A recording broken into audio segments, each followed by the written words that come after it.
Well, hi there, and welcome to Take Two with Jerry and Debbie. This is where we take a fresh look at ourselves and the world around us. But we need your participation because this is a caller-driven show, which means you teach us. We learn from you. And Jerry, every single day, it's a new day, new topics. We learn something, we grow, we get closer to God. I look forward to Take Two every single day.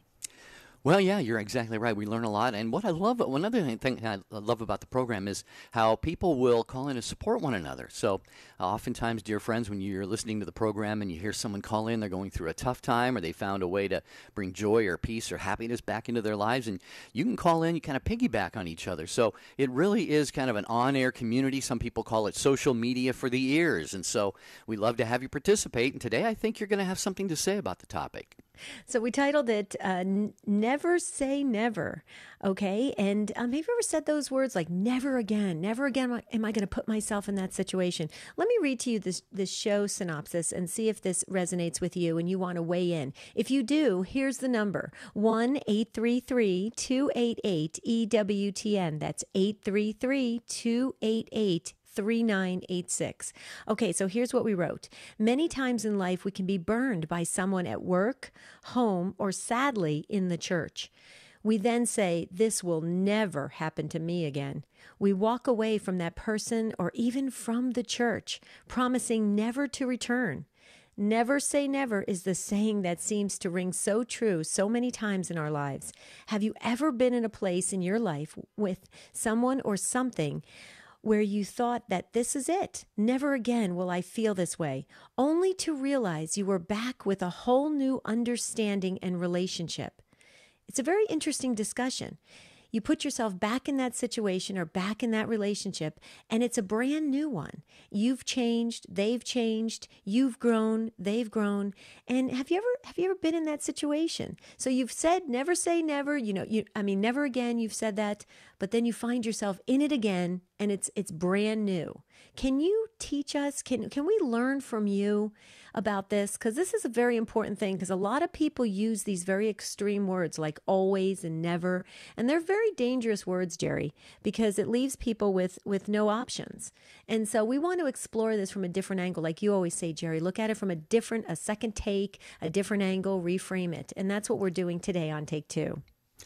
That's right. Phone number again is 833-288-3986. If you're busy, can't get to, at least can't get on your phone for a call, maybe you can get on your phone for a text. You can text the letters EWTN to the number 55000. Put in your first name and comment or question. Might be a small data rate. That depends on your plan. You might be watching us on YouTube or Facebook. Hello. Good day to those of you who are watching us all around the world on Take Two with Jerry and Debbie. And we're talking about saying never. And sometimes, Debbie, it really is good for us to take that second look and kind of ask that question of ourselves again. Should I have cut that possibility off, or should I revisit that? And then there are other times when we say, I'm never going to do something again, and it's a good thing for us. So, can kind of work both ways, don't you think? Yeah, very true, very true. But we hear it very often, Jerry, with folks and in the relationship with the church. They'll go into the parish office and they'll meet up with the secretary, and she may be having a bad day. She might have just gotten, somebody in the parish got upset with her or something, and she might be having a bad day. And she, in turn, is not very welcoming to that person. And that person walks away from the parish office. I've seen this happen, and they're like, this is rude. This shouldn't be this way in a parish. You should always be friendly and nice. And, you're supposed to be Christian. I'm done with this parish. And I've seen that happen. And I've seen people walk away and say, I'm never going to go back. And yet it's really unfortunate because they feel that kind of nagging in their spirit going, I walked away from something that was my home. And the interesting thing about it, Jerry, is when they come back, that's the first thing they say. And I've heard that story, that testimony very often on Catholics Come Home, Tom Peterson's ministry, Catholics Come Home. And they talk about the moment they walk back into the church after 10, 20, 30 years, Jerry, the first thing they say is, I'm home. And see, they once said, never again. And it's very interesting. Let's look at this, because we say this often with people, with things, with work, with situations, even with restaurants, Jerry. I mean, I used to be in the restaurant business. People would get one bad meal, okay? And they'd say, never again am I going back to that restaurant. Never again. And, it's interesting how we do that. We use these very extreme words. So weigh in on this, folks. We'd like to hear your experience of this, what your wisdom is on this. And we're taking notes. Well, I'm taking notes anyway for both of us. And we need to hear from you. So it's 833-288-3986. That's the number to call for your show, Take Two with Jerry and Debbie.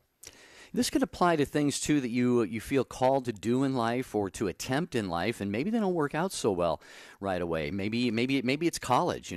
For me, Debbie, I went to broadcasting school right out of high school, and then my sister had been at the University of Washington, and I had a weekend job, but I had really nothing else to do at the time. So I said, well, I'm gonna enroll at UW myself. And about halfway through the semester, I just decided college wasn't for me at the time. I did have my room and meal ticket paid for, so I stayed on campus the whole semester, and we went to the Rose Bowl that year, so it was fun. But I think I left that experience saying I am never going to try any school, any college again. I'm never going to do that. Yeah, and so, about 10 years later, when I felt the call to study for the priesthood, guess what I had to do? I had to go back to school. And I had a lot of hesitancy, Debbie. I really didn't think I was going to do that well. Thank God I did. So, dear friends, maybe there's something like that. Maybe a profession, a career path, a schooling. Maybe it was a hobby. Maybe you set out to take flying lessons, or, you wanted to climb a high mountain, and you got part of the way up and you ran out of stamina or just didn't work out. You got back down to the bottom. Any of these things. And you said, wow, I'm never going to try that again. But like Debbie said, in the back of your mind, you're going, it still kind of eats at you. You want to do that. You feel it's the right thing to do. So have you overcome that? Have you overcome that never say never, thing, and gone back and done something and felt good about completing it? Share that with us, because that can inspire everybody.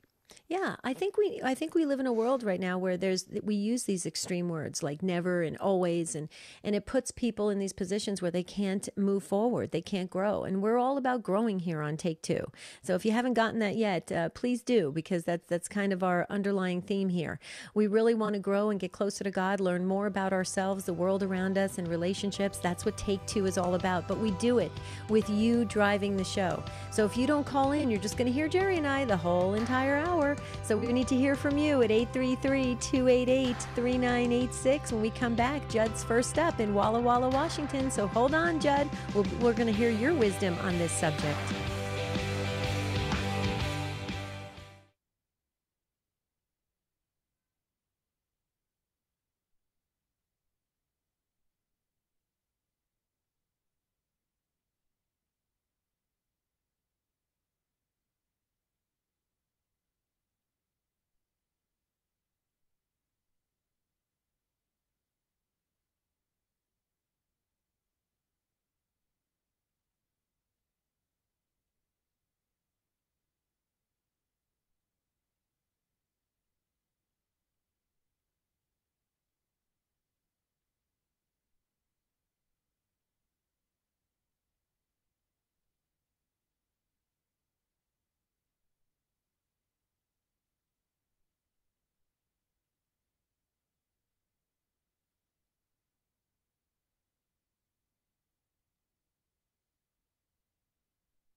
Great to have you with us today on Take Two with Jerry and Debbie. Never say never. Have you said you're never going to do something again, or have anything to do with somebody else again, or any sort of thing that you kind of put a stop to and you said, that's never going to happen again. But later you reevaluated and it turned out to be even better than you thought. Or maybe you said, I'm never going to do something again because you were doing something destructive or harmful, and you stuck to that and your life has become better. Let's talk about these because we learn from each other, as Debbie always says, and you can join the conversation at 833-288-3986.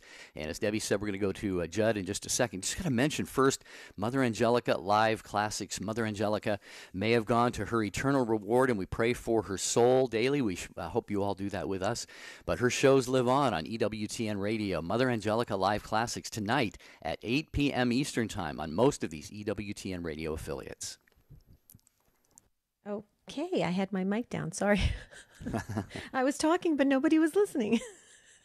Hi, Judd. Welcome to Take Two from Walla Walla, Washington. Hi, Jerry and Debbie. Hi. Hi, Hey, how Judd. are you guys today? Doing well, Judd. How are you?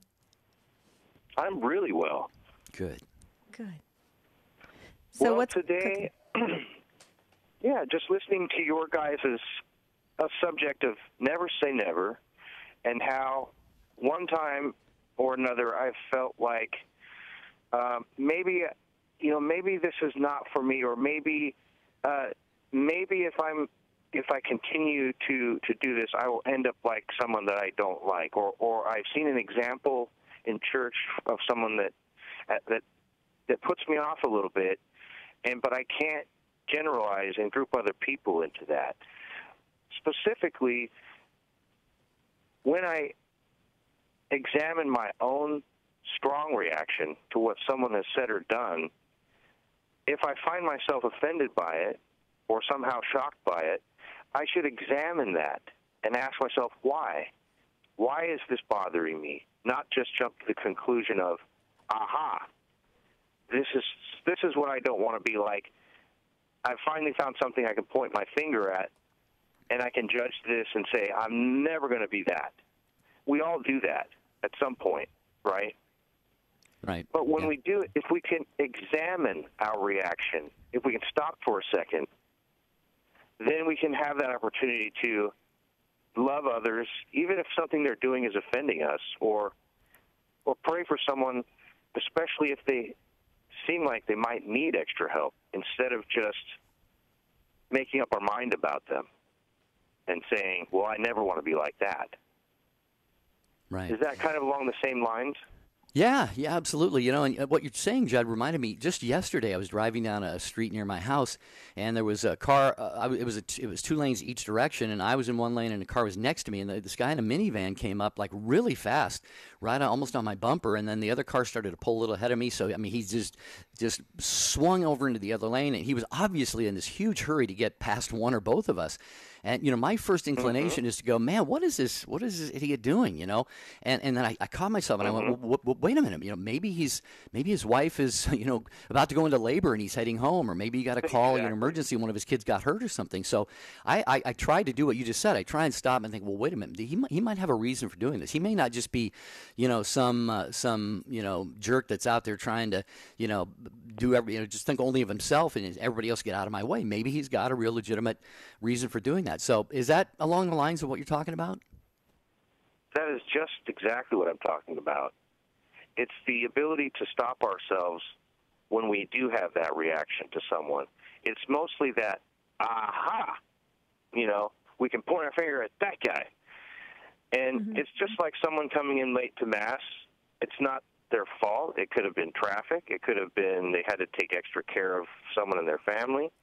Or if they got in line before us, or we felt like they were taking cuts, or they weren't saying the words to the Mass with us together, or they were saying it too loud, or they're doing it a different way. We all need to take all those types of things into consideration and just give ourselves an extra dose of patience with people. I think it goes a long way. Mm-hmm. And give them the benefit of the doubt, not be so reactionary and not to judge. But if you look at what our culture is doing right now, Judd, everybody is reacting to one another. We're making assumptions and judgments on people very quickly. When you look at, just turn on the news, turn on everything. It's so quick to make an assessment. Mm-hmm. It's really quite sad, because you watch people try to pull back, and they'll say, no, that's not what I meant. And they'll try to explain themselves. But by then the judgment has been made by that other person. And so now it's war, and it's really sad what's happened. I agree with you. I think we need to exercise more of that discipline and pull back and really examine it and not be so quick. But we're in a very quick world. I mean, let's face it, we've got computers and the phones and the smartphones and this and that, and everything's moving so quickly. We're trained now to react quickly. And so, maybe it goes back to that old thing, Judd, where we got to take a step back and say a quick Hail Mary or an Our Father, just to get our breathing down and just to get our senses back. What do you think? Amen. Absolutely. Take a knee. Just fold your hands. I remember calling in once because the gal in Mass it seemed to me like she wasn't saying the prayers together with us, but it was more like it was urgent for her. She really was speaking directly to God. And I jumped to a conclusion that she didn't care about others or hearing what others were also saying and praying together, which is very important, I think. In the Mass, we sacrifice our time to come, and we bring our gifts, and then we receive the body and blood, precious body and blood that can bring us together and can put a smile back on our face, that we can put little arguments behind us. And now when I see this person, I smile at her, and she smiles back at me, and everything is great because I prayed, and I know that it's Christ's will that we have a truce in our communities and in our families, that all of us admit that we've done wrong, and not just try to find out one person at the end that we can punish for something. Right, but that we could be more forgiving and more understanding. Well, you're pointing out something important, Judd, and that is, we sometimes will jump to conclusions of all sorts, even when we say never. I'm never going to do that again. I'm never going to, interact or have, socialize with this particular person again. Where you're bringing God into the question here, and discernment, and maybe God has put people into our lives, across our paths for a certain purpose, and maybe we can be a little seed or water a seed or whatever to help them get over what they're going through, get through a rough period in life, or maybe just become a better person and come to know God better. So I think you've made a lot of great points, Judd. Fantastic way to start this conversation, Debbie, I think, about never saying never. I agree. Well, thank you, Judd, so much. We appreciate it. And you know how I love Walla Walla, Washington. I just love saying it. It just rolls Especially off your the tongue. onions, right, Debbie? Yeah, absolutely. Thank you, Judd. God bless you. Have a beautiful rest of your day. Okay, you can get in on that line right now if you want to jump in and share your wisdom on. We're talking about saying never. Never say never, never again. Have you said that? Those words are very, very, they're strong. They're very, they just say, they leave very little option, okay? Because you're saying, they're final. Thank you, Jerry. That's the word I was looking for. They're so final. And is that really good for us as Catholic Christians? So call in and share about the use of that saying, never say never or never again or however you ever want to phrase it. We want to hear your take on it. 833-288-3986. Don't wait till the end of the show because we hate to leave you on the line. But Linda didn't wait, and Linda's in Milesville, South Dakota on Real Presence Radio. Hi, Linda. Thanks for not waiting to the last minute and calling in early because we'd love to hear your voice. Thank you. Hi, Linda. Hi. My story is just kind of humorous. When I was a young adult and would be in church or in a store and see little kids tell their parents no or misbehave in public, I'd say, well, my kids would never do that. And then I had kids. And God has a way of humbling us because my kids did all of those things that I said they would never do. I know. Isn't that so true? My mother says this all the time. You wait long enough, everything what goes around comes around, everything comes back. My mother always says, whatever you put out there, it's going to come back. You watch, you wait long enough. And it's so true. But isn't that interesting? See, then you got to see it from a different perspective because you were looking at it from one way where you were looking at these other families, okay, and you were making which is commonly, I think we all do. You know, when we see kids being unruly and stuff, we say, not when I have my kids. It's never going to be like that. You know, I think that's a really. Yeah, it's understandable. But then when we're faced with it, we see it from the other side. But isn't that so true, Linda, with everything? I mean, think about it. I never knew what it was like to go through cancer and the treatment of going through the whole process until I got cancer. I never knew what it was like to be divorced and what it meant for the family and what it meant for the perception in the community and everything until I went through a divorce. And so until you go through things, until you really get that really firsthand experience, it's hard for you to have, I think anyway, some real true compassion or a deep level of compassion until you've gone through it. Would you agree with that? I agree with that. It gives us perspective, and too many of us just jump to conclusions or make judgments, which we're not supposed to do, but it's a human nature, I think, that, well, you know, if I could do that different or that shouldn't happen. But, yes, it's when you go through it, then it gives you a different perspective. Yeah, and sometimes it takes that, I would call it an educational process, going through it and learning. And like you said, it was kind of humbling. It was a little bit humorous too, Linda, but I wonder how many parents have actually said that exact same thing that you did. But yeah, life is nothing if not an education. And Linda, you learned that lesson. And, I think that, it just gives us a real, in your case, Linda and Debbie, you have had kids. I have not. But I would ask either one of you, does it give you a little bit of a better, I guess, tolerance or appreciation of what other people's kids do and what all kids tend to do just because they're kids and they do those kinds of things? Oh, totally. Yeah. Yes. I'm much more tolerant and much more supportive when they have to discipline them or when they have to take them out during Mass or when they are sitting there going, oh, my gosh, he's making so much noise. But, no, we want the kids in church, and, yeah, I'm much more tolerant. And I find myself, Linda, see if you do this as well. Like if I'm in the grocery store and I see a mom with like 2 or 3 kids and she's really trying to, it's very hard to shop and try to pick things out and go down the list when you have 3 kids that want everything. It's like, they see everything, they want to touch everything, they want to grab everything. And in the past I would be like, why doesn't she just leave the kids at home? Well, obviously she's with the children. Of course, she probably doesn't have anybody to take care of them at home. And so now what I do is I find myself going up to her and I'll just say, wow, you're doing such a great job. It is so awesome the way you can multitask and shop and take care of the kids. And sometimes I've had moms break down and cry and say, thank you so much for noticing. I don't know if you've ever done that, Linda, but I do that now. Instead of focusing on the kids, I compliment the parents because it's really hard to do that. I remember leaving my kids at home with my husband and we'd go shopping late at night. I wouldn't go during the day for that exact reason that it was too hard to do it. But I admire these moms that do it. What about you? Have you ever found yourself doing that, complimenting the parents? Yep. Quite often I'll say, good job. Hang in there. Mm-hmm. Been there, done that. Just it gives them a little support. Yeah. Right. Yeah, it really does.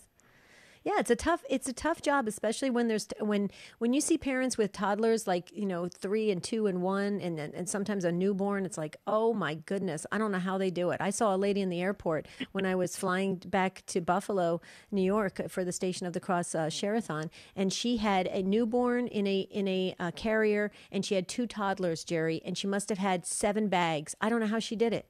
I want, everybody was helping her, but, still that's a tough thing to travel cross country. But Linda, thank you so much. You're right. It gives us a new perspective and it gives us just a new outlook on how we go out there and show up in the world. I love it. Thanks, Linda. You're welcome. Appreciate it. God bless you. Have a great day. Appreciate it. And that's a good take on this topic right here. Never say never. Take 2 with Jerry and Debbie. Maybe you were a child and you were forced to eat something and you said, I'll never eat that food again when I'm a grown up. Maybe you for me, Debbie, I've come to love Brussels sprouts so much, and I probably once said I would never eat them again. Maybe you said that you will never talk to a certain friend or relative again. That can happen within families or close friendships and relationships. Maybe you said you'll never shop a certain brand again because, Debbie, sometimes we see the objectionable things that some corporations and brands do with their money and the causes that they support. So maybe there's someone listening who said, I'll never shop that particular brand again. We don't have to mention the brand, but maybe you can just share, your experience of coming to that conclusion. Maybe you said you'll never trust anyone again after being heartbroken in a relationship or a marriage. And maybe you said you'll never take a person or event for granted again. Debbie, that actually ties in with a social media comment that we got from Scarlett on YouTube. She says, last year my dad had a biopsy, which came back normal, but the experience made me think I should never take my family for granted again. I visit my parents weekly and pray for my dad all the time. So that's beautiful. Yeah. See, that's a good way to do that. That's a good perspective. I'm assuming we're going to go right to hit that pause button before we go back to the calls, correct? Yeah, that is correct. Jerry. Yeah, Jerry's the keeper of the clock. I just keep the notes. You keep the clock, Jerry. I keep the notes. This is Take Two with Jerry and Debbie. We're talking about never saying never and how that means and how that shows up in our life. And we want to hear from you, your life experiences, so we can learn and grow. So please call in at 833-288-3986. When we come back, we're going to Ann in Buffalo, New York.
This is your show. It's Take Two with Jerry and Debbie and you. And we are supported so fantastically by Rich Jesse, our producer. Jeff Burson does the social media.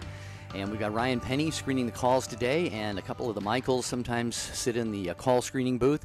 And we want to thank the affiliates, for carrying the program. We appreciate that. And also you, the listeners, for making the show what it is each and every day. Talking about never saying never. Have you said never one time, and maybe it was for a good reason and you stuck with it, or maybe you reevaluated and changed your mind later down the road. The number to join on the phone is 833-288-3986. And as Debbie said, we're going to Ann in Buffalo, listening to Take Two with Jerry and Debbie on the Station of the Cross. Hello, Ann. Thank you for joining us. Hi. Thank you for your show. You toss a lot of ideas around, and you'd never know who's listening and how it can impact their life.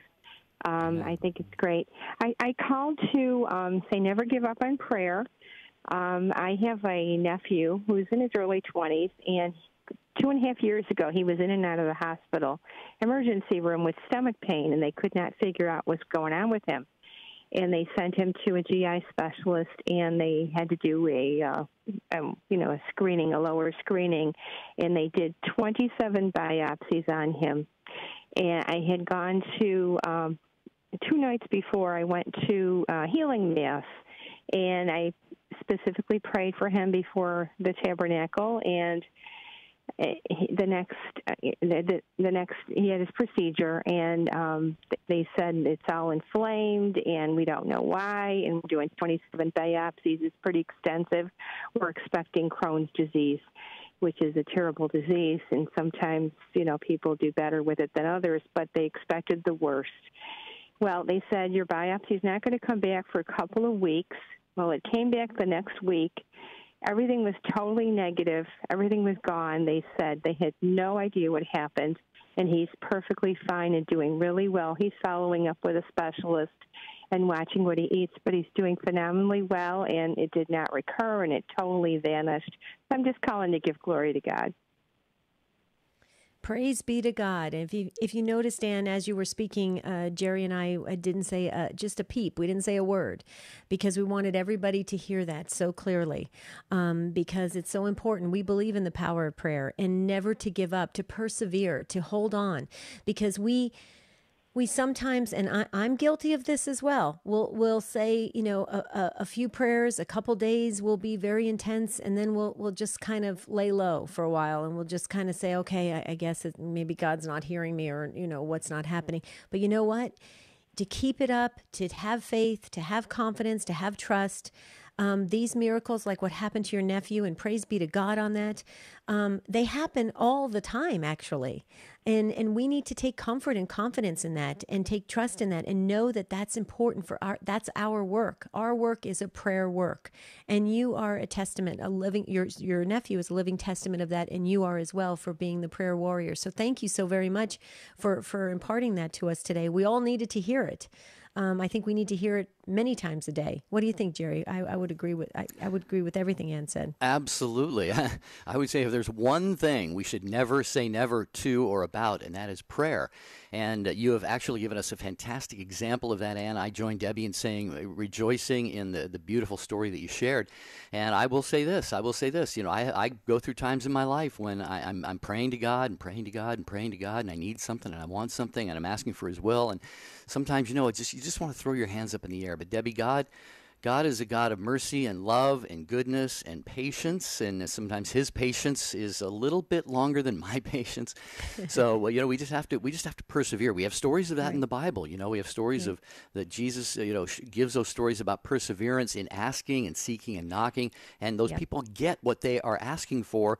When the judge gets up, or the man who's gone to bed, and he gets up and gives the lady bread and so forth. So real good reminder, Ann. Thank you. It is. And does your nephew realize that it was through prayer that this miracle happened?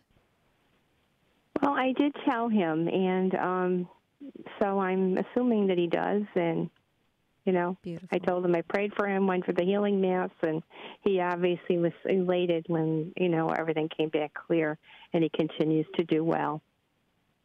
Well, Ann, it sounds like you have like a direct connection. So if I could ask if you could keep all the Take Two listeners, all their prayer intentions, the next time you're praying, we would really appreciate it. Just if you could hold them up. It just sounds like you have a great disposition towards prayer, and that's important. And so if you would do that for us, we would appreciate it. Would you do it for us? I certainly will. And it's very difficult for me to pray because I get distracted a lot. And so I have to really force myself to concentrate on the words, but it's a battle. And I wanted to ask if you could please ask your listeners to pray for my daughter, who is 18 weeks pregnant. She's a high-risk pregnancy. I almost lost her when I had her. And she's here, and she's 18 weeks pregnant and doing very well. And she's having a sonogram on Election Day. If they could pray that everything is going well and she has a safe, healthy pregnancy. Okay, we will. Yeah, we'll do that, Ann. If there's anything that about the Take Two family that we can promise you, Ann, it is that they are prayer warriors. Debbie and I pray for you and all of our listening family each and every day. We ask that you all do the same for us in the show team. And this is another intention that we will start lifting up right away in our daily thoughts and prayers and chaplets and rosaries and masses and all of that. Thank you.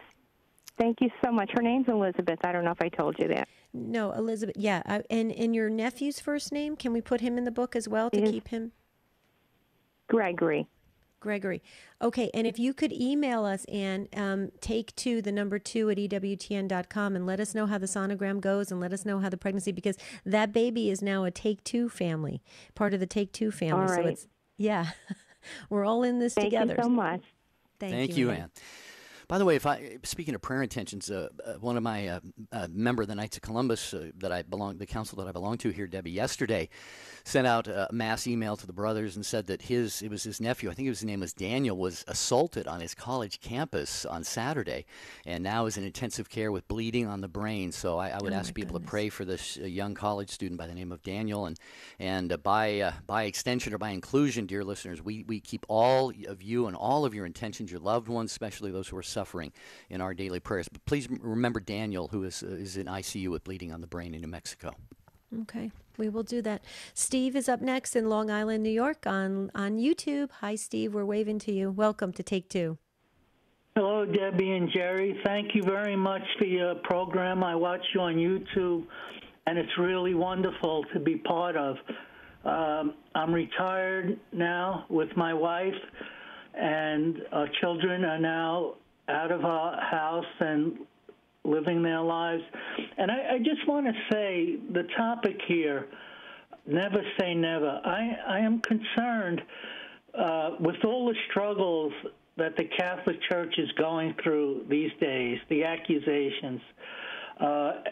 People who hear these terrible things and say no to the Catholic Church. Never again will I go to Catholic Church. I want nothing to do with the faith, the Catholic faith. And I know that's happening. It's happened before. But we need to understand how important the Catholic faith is and the Church. Right. Well, Steve. Oh, go ahead. Didn't know you were going to continue. Go ahead, please, Steve. Go ahead. Go ahead. You go ahead.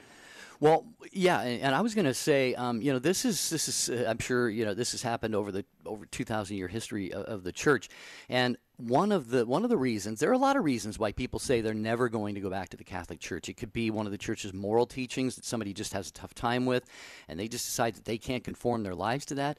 Often, Debbie used this example early in the program. It could be a parish staff member or sister so-and-so or father so-and-so, who just was not on their best game at that time and offended somebody. I'm reminded of, I think it was one of the readings, correct me if I'm wrong, somebody, last Sunday's Mass, where I think it was from Hebrews, it says, every high priest is taken from among men to offer sacrifice. And it just struck me, it just hit me when that was read, is taken from among men. And I thought about the current scandal that's going on and so many other ways that people are offended by people in the Church and even by clergy. And think about it, they are taken from among men, meaning they are sinful. They are weak, sinful, people just like all of us. I always like to say they are ordained to the priesthood and they receive the holy sacred character on their soul, warts and all. So Debbie, it's understandable that people will be hurt and offended by many of the things the Church maybe teaches, which we should not be, but of course by what human beings do in their actions or their words. But ultimately, we have to realize that we are members of the Church because of who founded the Church and who died to save members of the Church, and we receive His body and blood. So, Steve, I know you'd agree with that, but Debbie, what do you think? I'm rambling on here. I was just going to say, Jerry, when you understand why you're really a Catholic Christian, you don't look for reasons to leave. A lot of times people will look for reasons to leave. You find that small reason, whether it be a person you encounter at the church or, like you said, a moral teaching of the church, you find that reason. There's the reason. I'm out of here. I'm out. That's not why we're Catholic Christians. And I think, Steve, that's what you're getting, what you're getting to, is that we've really got to understand what we're here for, what we were made for, or what our purpose is, and what we are made to get back to, which is God. And we can do that through the Catholic Church. Is that where you were going with it, Steve? Yes, it's really wonderful. My family was Catholic, and my family, the marriage didn't work out. My mom and dad, even though they were so involved with the church because illness came, brothers and sisters. We don't talk and we don't communicate. But you know what was holding the whole family together? It was the Catholic Church. It was the Catholic faith. And Jesus being the center of the Catholic faith. It was holding our family and our lives together. And when leaving the Catholic Church, it's like everything that was so important began to fall apart, like communication and love within the family and with each other. And I'm just happy. I've been to many different churches and many different denominations, but the only church that I felt at home with was in the Catholic Church. And it's thousands of years of experience and teachings and sacred knowledge and scripture within the church. It's such a treasure within the church, and it's so wonderful. And I'm so happy for Mass. I go there with my wife, and we just draw near to God, and it's wonderful. And it is. Yeah. I don't want to see people leave because it's a horrible place. It is. It is, Steve. You know, God alone will judge the hearts of those who feel some compulsion or need to leave the church. I know He'll have mercy on many of them, but at the same time, objectively speaking, we know that the Catholic Church was established as the sole means of the salvation of all of the human race throughout history. God can save anybody He wants in any way that He wants, but those of us who know what the church is and believe and have, I think it's...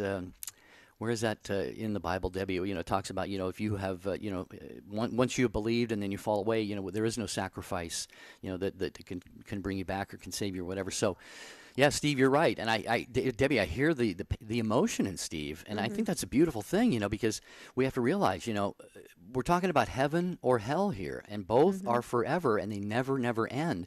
And so we need to be very, very concerned about those who have left the church for whatever reason. Again, God alone is the judge of that. But I love the beautiful emotion in Steve's heart there. Oh yeah, Steve, you're an incredible soul. Thank you so much for sharing what you had from your heart today. Because there's a lot that are listening that are on the fence and they're not sure where to go. And maybe by your testimony, they'll feel that that prompting to step back on the church steps and come home again and feel that again. So thank you so much, Steve, and God bless you. Have a beautiful rest of your day. Thanks, Steve. Yeah. Go ahead. Are you going to do the plug? Okay. Yeah. Are you going to do? No, I was just going to mention. Yeah, if anyone listening, if you feel a call to establish a Catholic radio station in your area, maybe you're thinking about me. What are you talking about, Jerry? Well, as Debbie and I and so many of us know very, very well, a lot of people who have started Catholic stations and are running them now have left other careers to do this, and they have left maybe very substantial salaries and really good opportunities and situations, but they feel the desire to evangelize through Catholic radio. And I like to say there's nothing more effective than Catholic radio because it can go places where television can't go, print media can't go. So it really is very, very powerful. And so if you feel that on your heart and you're thinking, well, that's a crazy idea, I gotta get rid of that. Well, never say never, okay? And if you're a volunteer or a board member of a current Catholic radio station, any of those that I just described, feel free to join us. Debbie and I are going to be at the Catholic Radio Conference in Birmingham, November 7th through 9th. We're going to actually MC the closing awards banquet on Thursday night. So you can network with the pros, find out how to start up a station, or make an existing one even better. And you can get all the details at EWTN CRC. That's short for Catholic Radio Conference, EWTNCRC.com. Debbie, I know you're looking forward to it. I am. I was so glad that you did a little plug for us because I was going to jump in there and say, we're hosting the dinner. We have no idea what we're doing, but we're hosting the dinner. Well, we have a few ideas, but they're germinating right now still. Well, no, it's going to be exciting. We're teasing. We're going to have a blast. It's going to be so much fun. Come join us. We'd love to meet you. We're going to have fun. Marty's, I shouldn't have shared that. Should I have shared that? Okay. Well, Marty's you didn't really coming. share it. You just said Marty. Okay. Now Marty's coming. Yeah, Marty's coming to the dinner. And also Kristen. Remember I talk about Kristen, my my oldest, dearest friend / sister, she's going to be coming in for the dinner as well. So people get to put faces to what they hear us talk about them all the time. Okay, Joe in Richland, Washington, listening so intently. And now welcome to Take Two with Jerry and Debbie. Hi, Joe. Thank you, guys. I listen to you quite a bit, and I'm actually driving down to my parents to check on my dad again. And when I was younger, I was a pretty wild child, and when I was 17, I got pregnant, and my dad threw me out of the house, shoes on my feet, clothes on my back, and they're Jehovah's Witnesses. And I became a Catholic when I was 21. I met a friend that she was the most beautiful, kind person, and she had 7 kids. And I was always amazed how there could be that many people in a house and she could still keep her calm. And she'd even feed other people if they needed it. And I went, oh, my gosh, how does she do this? I said, how do you do this? How do you remain like this? She said, well, I have Jesus. I'm a Catholic. And I thought, ooh, I want some of that. So I became a Catholic, and I'm a devout Catholic today. And I moved back home. My parents are 95. They said I'm an only child. And I said I would never, never, never move back, have anything to do with those people. And here I am at 70 taking care of my parents. And people say, why don't you live in their big house with them? And I said, I couldn't live there before, and I have a little house. And so here I am, never saying never, and I'm here. And I don't know what I'd do without my church. I spend a lot of time in confession saying I'm so angry, and my priest talks me through it. And I just want to tell people, you know, it's such a blessing now that I'm doing this. And I'm involved in the church. I'm a prayer mom, and I listen to the babies every day. It's so hard to do it with my parents because, like I said, they're 95. They're both very ill. And I go and sit and listen to the babies do their prayers, and I can't even tell you. It just is a heart-warming, wonderful thing to do. So I just love my church, and people that are thinking about not going, you need it. Everyone needs Jesus in their life. Yeah, amen to that, Joe. But Joe, we can hear the emotion in your words, and you know what's so beautiful about your heart is that it has expanded and it grew. It definitely, I think, in the Catholic Church. And look what you're doing now, being such a wonderful daughter, a caregiver. I'm not so. Well, no, I know. Listen, Joe, I do the same thing. Okay, with my mom. Okay, we can't. And you said you go into confession, and your priest, talks to you about maybe your disposition or whatever. Same with me, Joe. We're human beings. Okay, it's a tough position being a caregiver and having to have that responsibility. I mean, there's a lot that weighs on you. A lot of guilts play into come into factor. Yeah, absolutely. So, Joe, don't be hard on yourself. Because I really believe that all the caregivers out there, all of us, whether they're perfect or not so perfect or not even close to being perfect, I just feel the good Lord smiles on that. And that's a beautiful thing because it shows your heart. And so I just say, kudos to you. You're awesome. And I think it's wonderful because a lot of people abandon their parents. They do. I saw it in my mother's care facility.